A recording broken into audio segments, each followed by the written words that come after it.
What's the good word, gentlemen? It's your boy HatedGreatness. You already knew that. But for the new people to the channel, thank you for coming to the channel.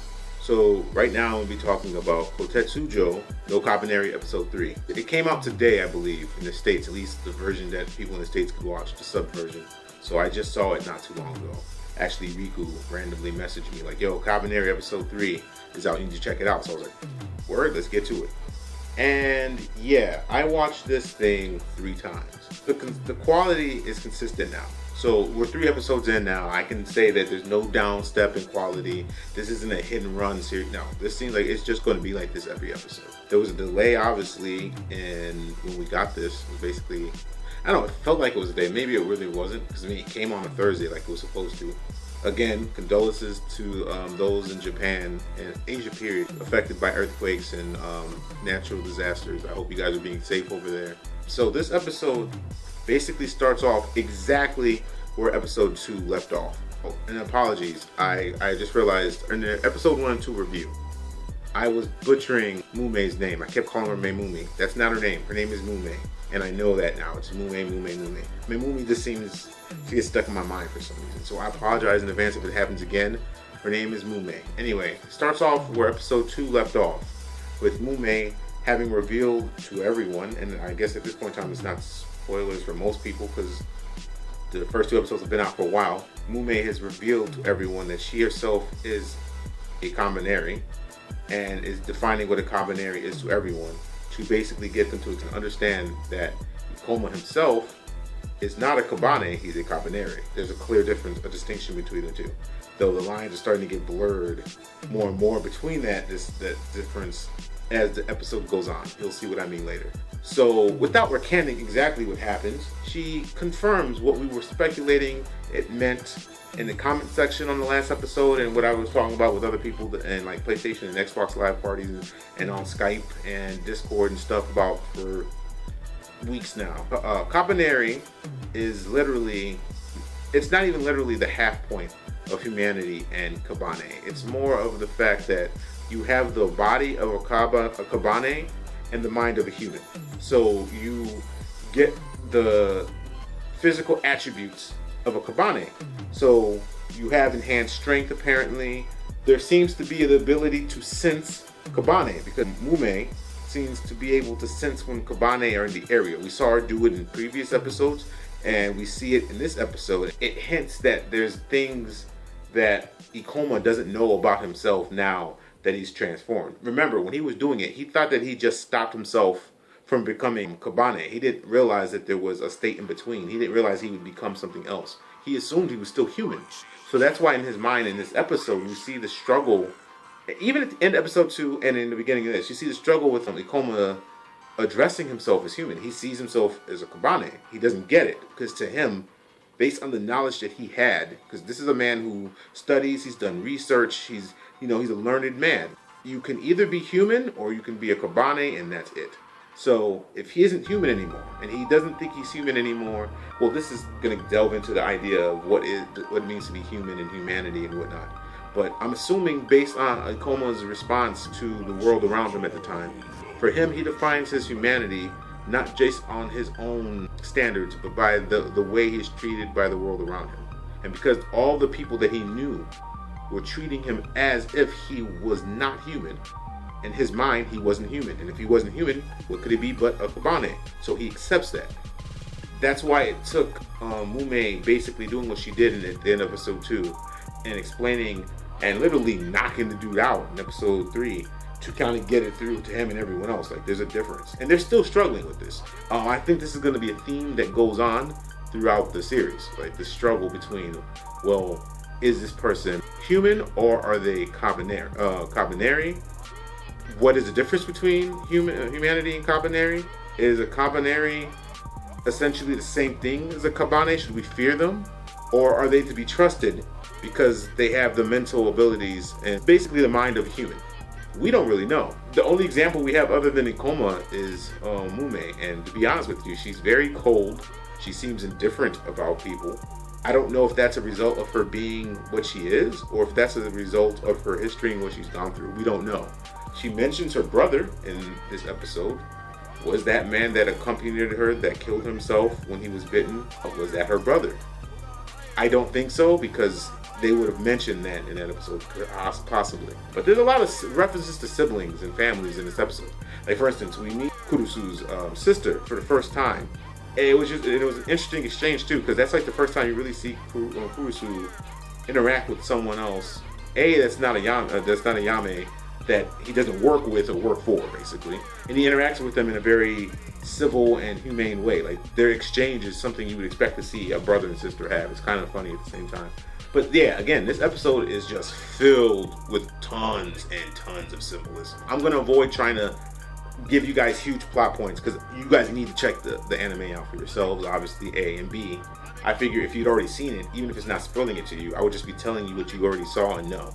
I'd rather, try and encourage discussion and thought about what we saw in the anime. So for me, the points that really stood out to me was the theme in this anime of this episode particularly, of try even if it seems impossible. There's lots of instances where we see this notion of going against the odds, or trying even when the forecast is grim.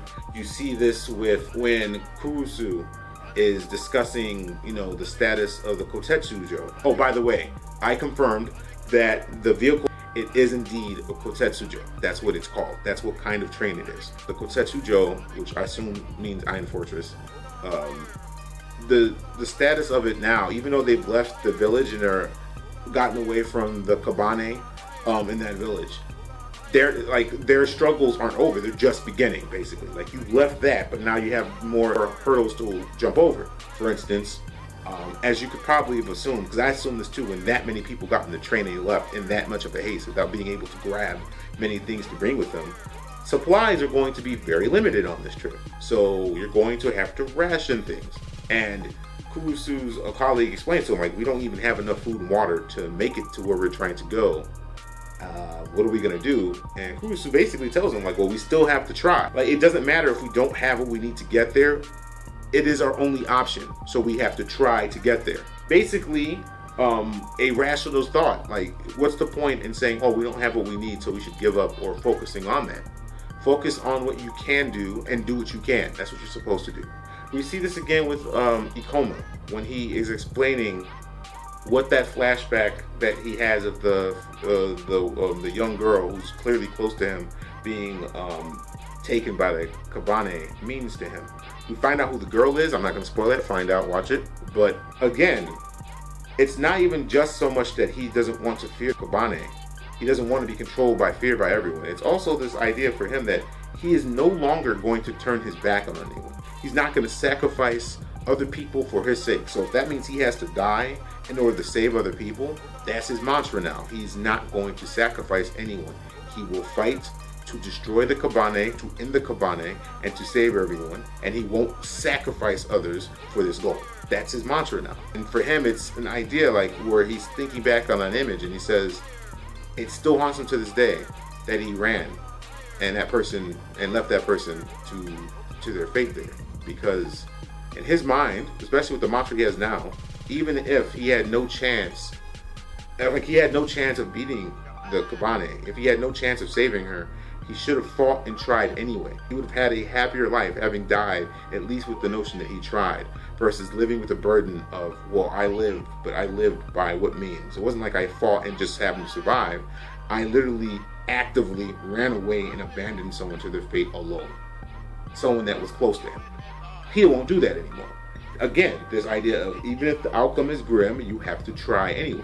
I think this isn't going to be the last time we see this. This is going to keep happening. Essentially, the entire process of becoming a Kabaneri, from what we saw of what Ikoma goes through, echoes this itself. He basically was on the brink of death. If he messed up, he would have died. He was going to die anyway, because if he did nothing, he becomes a Kabaneri. So you try, and that's what happens.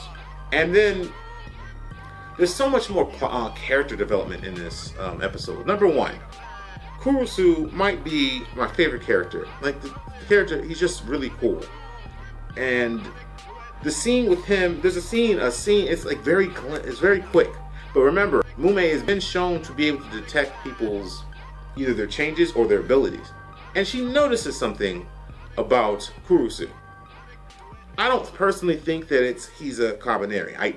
There's no way, because he didn't know what it was, and when he saw what those two were, he was completely shocked. If he was one himself, he would know what they were and have no issue with it. And actually, my friend, my boy Roger's Base on YouTube, actually, shouts to him. Go follow him if you're not already. He commented on my last video basically saying he's positive that Koutetsujou's going to get bit.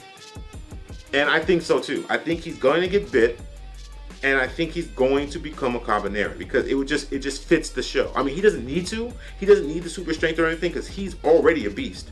And it's kind of alluded to why he's a beast, because he's always, even in times of relaxation or rest, or even in times of mourning, he's always training. He's always ready to go. Like, the dude is a beast. Like, he's always squared up, essentially. My man always has his hand on the hilt and is ready to go. So, and he's fine. He sneaks in time to practice, you know, whenever he can. Like, he's a beast. But I could see him becoming a Kabaneri, not because he needs to in terms of his ability and to be able to fight the Kabane. I think it's more for the story, because right now he's like the most prominent character with a strong prejudice against the Kabaneri. And it's not so much fear that's driving him, it's his experience. Like, he's been shown to be a rational man. He's been shown to be a very duty-bound man. He's been shown to be willing to make the sacrifice for the goods of others. But he was willing to let himself be killed fighting the Kabane in order to save everyone else, Koutetsujou. So that alone should tell you, like, okay, this is a man who, you know, he's not bound by fear and panic and anger like everyone else. He just sees the Kabaneri as a question mark. He doesn't know what they are. He doesn't understand what they are, and for good reason. There's no knowledge of them. Koma didn't know either. So for him, it's just more of a question mark, and it's a potential risk. And his number one duty is to protect Ayame. And because Ayame wants to protect everyone on the Koutetsujou, thus his second duty is to protect everyone on the Koutetsujou. He sees the Kabaneri as an hindrance to that. He wants to get rid of them. It makes sense when you think about it. I know I've been really hard on a lot of the decisions the characters make in the series and all that, but this character, maybe it's partially because I like him, he needs to become a Kabaneri, because, I mean, he's understandably, he lacks knowledge on them, and he has a prejudice toward them. He literally, he literally was the one who shot Ikoma and had him ejected from the Koutetsujou when they were trying to leave the first time. So, and keep in mind too, the symbolism of the show, they consistently have him drawing guns on them. So what will happen in the future when he becomes like them and the guns are drawn on him? You see what I'm saying? He'll get more of an insight of what these people are going through. He'll get more insight to the entire Kabane plague, I suppose. We're not even sure if it's a curse or plague. I don't know. It seems like it can be partially mystical, partially scientific, you know, in a steampunk fashion. We'll find out as the series continues. Not just him. Ayame really steps up in this episode too. We see her encountering, you know, the burdens of what it means to be a leader. She's the leader of these people now. Her father passed, as we know. So she is in charge of, you know, making sure these people get to their destination. And you can see that she's struggling with this. Because she's starting to see the difference between making the right decision, you know, doing the smart decision, and making everyone happy. She's realizing she can't do all of these things. Sometimes you will have to go against what your people are telling you to do for their sake. It's a difficult concept to grasp until you get into a position of leadership. And even then, when you grasp it, you're still gonna encounter that problem just because of human nature and how humans are en masse when they're focusing on one point, which is at that time the leader. It is suggested that, and this part actually made me angry, it was suggested that they stop the Koutetsujou so that the village elders could pray for those who passed in the previous conflict while escaping the village. You're probably thinking what I was thinking. Why do they need to stop the Koutetsujou and just for a funeral for the people who passed? Not that you shouldn't respect your dead and your ancestors and all that, you should, but they wouldn't want you to stop the train to do that. They'd want you to get to your destination and then do that. So you could do that when you get to Congo Kana. But no, instead, these people want to stop the train right now to do the prayer. Their rationale if they get too far away from their village, their funeral, the prayers won't reach them. What the? I didn't even know that was, like, I honestly didn't know that was, you know, a requirement. So for Ayame, she's having to deal with this. She has to deal with the 6 chiefs from the village coming to her and basically saying, oh, how dare you? And keep in mind, these people don't ever refer to Ikoma and Mume as, they don't refer to them as Kabaneri. These people continue to consider them Kabane. So they refer to them as Kabane and ask, why are you keeping these Kabane on the Koutetsujou? Like, eject them, toss them off. Because they're in their car on their own in the back, the last car on the Koutetsujou. And she's trying to remind them that, you know, these people fought and saved us. They're the reason we're even able to get on this train and live. And you're already willing to just turn your backs on them. Again, like, there's no sense of honor or loyalty. There's no sense of humanity there. It's just panic and fear that's just gripping these people's minds. And in all honesty, like, the argument that's been made in the show is that we have the Kabane.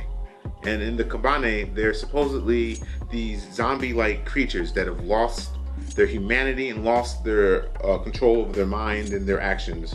And then you have humans, right? Who on this Koutetsujou we are witnessing are, even though they're still human, they're not Kabane, losing their minds. They're letting fear and panic and anger and all these things control them in their actions and their decision processes, and are now even willing to do inhumane things to other people. And they're doing it with justification, I suppose, but even still, it's the same thing. What's the difference? I mean, in all honesty, in this world, humans are just as dangerous to you as a Kabane, even more so, because a Kabane is primal and you know how it works and you fear it and you avoid it, and if you avoid it, you're fine. But with humans, you can't do that. You can't just avoid all of humanity in this world. You're supposed to be working together to beat and avoid the Kabane problem, but that's not what's happening here. You're seeing them with a clear and obvious solution now, a trump card in the war against the Kabane, and they are so scared of the threat that this might be something that's uncertain, that they're willing to do inhumane things to these people who have done nothing but act selfless and very humane. It's a very interesting, like, dynamic. Like, again, like, it brushes on what it means to be human, but I mean, in this series, the humans have done the most deplorable things, if you ask me. So even if you do not understand the Kabaneri or what they are, or even if you don't believe in them, there is a protocol in place for testing whether or not someone's bitten or affected as a Kabane. It's very simple. You isolate that person or persons for 3 days. And if in 3 days they don't turn to a Kabane, then you know that they are not infected and indeed are not a Kabane. This episode even kind of serves as proof of that, because we see someone who was indeed infected, and within a maximum of 2 days, they completely turn. So why not use that in practice? The 2 people that are suspected are willing to be confined away from everyone else. They seem fully in control of themselves at the time. You use the practice. What happens? They become Kabane. Then you separate the train car. Then you kick them off the train or whatever. I mean, it would be difficult, but you could just separate the train car at worst and avoid them. Well, looks like you were right. They're not even willing to practice that. You know, why? What do you stand to lose doing that? You stand to gain a whole lot from keeping them around you. You need them for defense. You need them to understand the Kabane problem. Like, getting to Kogokana with these 2 people intact, you know, if they don't know about Kabaneri already, this would be a huge breakthrough for them. So why would you be so willing to toss them away just because of fear? Just because of the unknown? Like, no, you have to weigh the pros and cons. Like, eventually, if this Kabane thing continues, you guys are all going to die anyway. So you'll have to come up with a solution, because the Kabane aren't going anywhere. And just so you know, the young woman who drives the train, the one with the pink hair, they haven't said her name to my knowledge, so I don't know what her name is.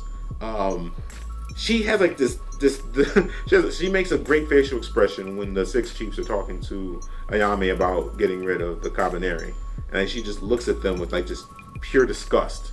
I like that character, and I think she's going to end up.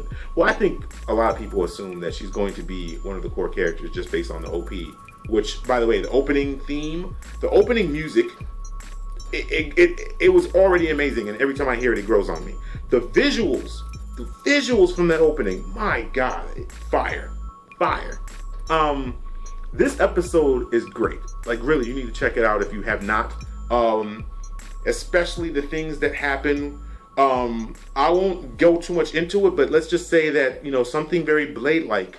If you know who Marvel's comic book character Blade is, something very Blade-like happens in terms of his origins in this episode, or may be happening. I should say that it happens because it doesn't. But his origins is kind of echoed here, and I'm like, it brings up a lot of questions that I hadn't even thought of with the Kabane and the Kabaneri. We know that if you're bitten by a Kabane as a human, you become a Kabane. We know that if you are, unless you go through the process of stopping that and become a Kabaneri somehow. We know that if you are a Kabaneri and you are bitten by the Kabane, it has no effect on you, right? So here's a question for you. What happens if a Kabaneri bites a human? Right? We may find out in the next episode. I have no idea. I have theories. Personally, if their body is a Kabane and they bite someone, one of two things is going to happen to them. A, they can still make people a Kabane, even if they aren't actually Kabane anymore, they're Kabaneri, because their body is. It's like when someone's immune to a disease, but they can still give other people the disease, even though they themselves don't have it, because it's on them, they can give it to other people. Or, and this might be harder to kind of explain or pull off, what if being bit by a Kabane, no, not Kabane, what if being bit by a Kabaneri as a human makes you a Kabaneri as well? Now that would be cool. I don't know if that's going to be the case, but that would be really cool. Hell, someone could even wonder what would happen to a Kabane if bit by a Kabaneri. Wouldn't it be odd if being bit by a Kabaneri is the cure to fixing a Kabane, or if like the blood of a Kabaneri will cure a Kabane? All of this is hypothetical. We have no way of knowing. But again, it's just bringing interesting angles that we hadn't even thought of really for this show. This episode was amazing. Amazing. Just as good as the last two. Go check it out if you have not. There's no downsides to this episode. I had no complaints. It was just, even the comedic parts where Mume decides to train him and make him her shield without Ikoma's consent at all. He's just like, yeah, you're my shield now. And now I need to train you. And he's like, wait, I didn't agree to be your shield, let alone agree to training. And then the way she trains him, which is completely the opposite of who he is as a person and what he's done into his life up until this point. So clearly, is what we know of Ikoma. He's a very scientific-minded person, a very scholarly, very learned, bookwormish kind of guy. He studies, he does experiments. That's how he learns. And now he's trying to learn from someone who is the antithesis of this. Someone who learns by just showing and expecting you to see it, and doesn't even explain it with proper words and step-by-step directions, just explains it with explanations like boom, bam, boom. Like, what? How do you learn from that? And before I forget, I have to give a shout out to a commenter on the last episode I did for this show. I believe his name is Ekrol Cable.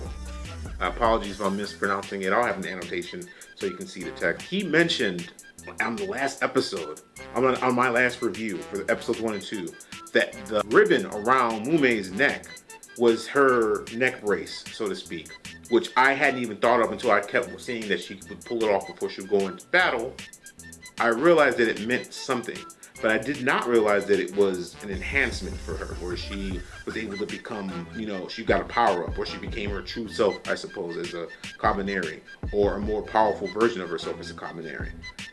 So, shout outs to him for bringing that up. Mume, she doesn't have anything else on her body where she was bitten that we've seen so far to help with the strain, to help restrain her becoming a full Kabane. All she has is a ribbon that she wears around her neck that serves as a restraint. And that ribbon can be removed, as we find out. In fact, we've seen it already, we just didn't know. Can be removed for her to, reach her final form, like Frieza, I guess. but there's downsides to it. When she does that, she gets tired, like she gets extremely fatigued, because I guess the virus continues to surge through her, and her body, I guess in its way of repressing that, it needs to shut down. So I'm assuming that's a theory. You can, if you have a different theory, comment below, let me know. So she has to rest. We saw that in episode 2. Right after the fight and all that, she goes in the corner and just has to sleep. And that's when I started to think she might be just like a coma, because you saw the red lines all over her body and stuff while she was sleeping, which might be the Kabaneri virus receding away from her brain. And if she is not allowed to sleep, I wonder what would happen when she just lose and become a Kabaneri. Who knows? Second question I have off of that: if Mume has, a final form, I'm releasing my restraint and I get stronger ability, does that apply to a coma? What would happen if a coma removed the shoulder thing? And think about it, he has 2 restraints on him that we know of. So that would mean that he has 2 things holding him back. He could remove the shoulder to go to like phase 1. Oh, you really want to catch this L. You've putting up the fight. Stage 2, end credits. We could see something like that. I don't know. We'll find out as the series progresses. That would mean he has tons of potential to become really powerful with her training. Not only will he be a better fighter with her training, he still has that great mind of his. He's going to become a really, really cool character. So I'm kind of excited to see that. But yeah, it just brings up more questions. Is he going to develop the other abilities that Mume has, where she can sense Kabaneri, from a distance? You see, he's trying to learn how to control his newfound strength and whatnot. Do they not feel pain the same way? Because maybe their sense of touch has been altered. We have not seen another part of Mume's body with restraints, so that we could even figure out where she was originally infected. We don't even know how she was originally infected. Maybe she was purposely made into a Kabaneri. Who knows? Mume is she's savage. Like, she doesn't care with the training, how she treats Ikoma, and I think it's just because she realizes Ikoma, his body can heal, so she doesn't care. She beats this dude like she's trying to kill him. Not even before the training. Like, when he was trying to talk and she was like, stop talking, like you're she didn't need dissent at that time. She just needed him to stop talking because he didn't understand what she knew of their predicament, A, and B, she understood he was still emotional based on what happened at the end of episode 2. So she just bops him real quick, just bops him, and then he wakes up a moment later. In this episode, we see the same vision that Ikoma's been having of what happened in the past, that trauma that basically kind of made him who he is as a character, where he witnesses that female friend of his, again, you'll find out who that is when you watch, get taken by the Kabaneri. It is the same vision we've seen, with a slight alteration. This time in this episode, and keep in mind, the vision takes place while he's basically recovering from the boppage that Mume put on him. In the vision, at the very end, instead of the normal ending we see Ikoma being taken by the same Kabaneri that took his friend this time. So what does that mean? I don't think it's signature to what is happening to him in terms of his physiology, or that is happening to him in reality. I think it's more of his psyche, how he is viewing himself. This is a man who just earlier in this episode, at the end of the last episode, pronounced to the world, yes, I am indeed a Kabaneri. We see him about to eject himself from the train. He didn't even want to get saved when Mume went to save him and bring him on the train. He doesn't know what he is. He assumed he was a Kabaneri. Now he finds out about this whole Kabaneri thing. And even with that, that's an area of uncertainty for him, because he hasn't seen anything about Kabaneri in the books. He hasn't seen anything about Kabaneri and his research and experiments or anything like that. He has no idea what they are. To be a Kabaneri for him is scary, because he's wondering, am I going to be a Kabaneri forever? Is there a way for me to become fully human? Do I want to become fully human after what I've seen of humanity? Maybe that sequence meant that he was losing his humanity by being a Kabaneri, because the thing you see when he wakes up is it zooms on his face, and what does he have on his face? Still glasses. I don't even think he needs the glasses anymore. His senses have been heightened, most likely, just like his strength has been. I think the glasses are just there because of habit and because he wants them there. But yeah, I think the dream sequence was more about him losing his humanity not his life, his humanity. The idea to him that being a Kabaneri might end with him becoming eventually a full Kabane. Or being a Kabaneri means that he's in a perpetual state of one mistake and you slip into being a Kabane. Like, it's uncertainty for him. And it's this notion of him losing who he is, of dying, essentially. The Ikoma as he was before he became infected and became a Kabaneri, before we were formally introduced to him, when he was just sitting in the Koutetsujou working on that gun. That Ikoma might die, or might have died, and who he is now is what we're going to find out in the series. What he becomes when he embraces the fact that he is indeed a Kabaneri. Again, there's so many different ways to interpret that dream. If you have one, comment below and let me know. Also in that sequence, we see a coma and the person that is close to him. We find out more about their experience before that attack happened and what happened during and after the attack. And you find out that it's not just the Kabane that terrorized him.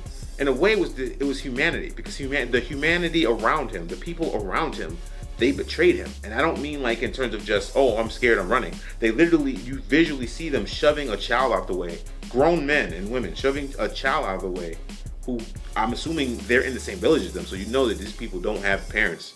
Their parents had already long passed. You're shoving a child out of the way that needs help so that you can get away. So that sequence is very important to the show. So I need people to discuss with me what they think it means, or theorize what it could end up meaning for the future episodes. I don't know. It's very well done. Let me know below. Thank you for watching. If you are new to the channel, do me a favor, hit the like button and hit that subscribe button. Hit that subscribe button, please. I really appreciate it. The more the channel grows, the more I know I'm doing something right, and the more incentive I have to keep doing it. Not just for me, because right now I'm doing it because I want to do it. But if I know there's other people who are out there who enjoy the videos, or even enjoy the dialogue, or contributing feedback so I can get better, or give me suggestions for other anime or manga or to do videos on, or even video games to do videos on, because I'm going to start doing video game. I write video game reviews. Am I supposed to start doing videos for video game reviews? Or just post more of my playthroughs? I have a Paragon playthrough of it. I was just doing a test stream on YouTube Gaming, and I just put the archive up. You'll see more of those coming up, actually. I'll probably do a stream tomorrow, actually. So I don't know if I'll do it on YouTube or Twitch. You'll find out. Just follow me on Twitter and you'll know where I'm streaming. If you have some more suggestions of series you want me to review, I don't care what era it's from. Comment below, let me know. I'll check it out. I'll get it done. I was supposed to be doing Mayoiga, and I still am, but I put it on hold because I want to do Mobile Suit Gundam Thunderbolts, because the 4th episode of that is up. And even though it's only 4 episodes, it is absolutely spectacular. Oh my god. So you'll be seeing, I have more reviews and episodes coming. Joker's Game 4 is coming soon. You already know. So like I said before, thank you for watching. People who've already subscribed, I really appreciate it. New people, like, comment, subscribe. And as always, it's your boy Hated. Peace.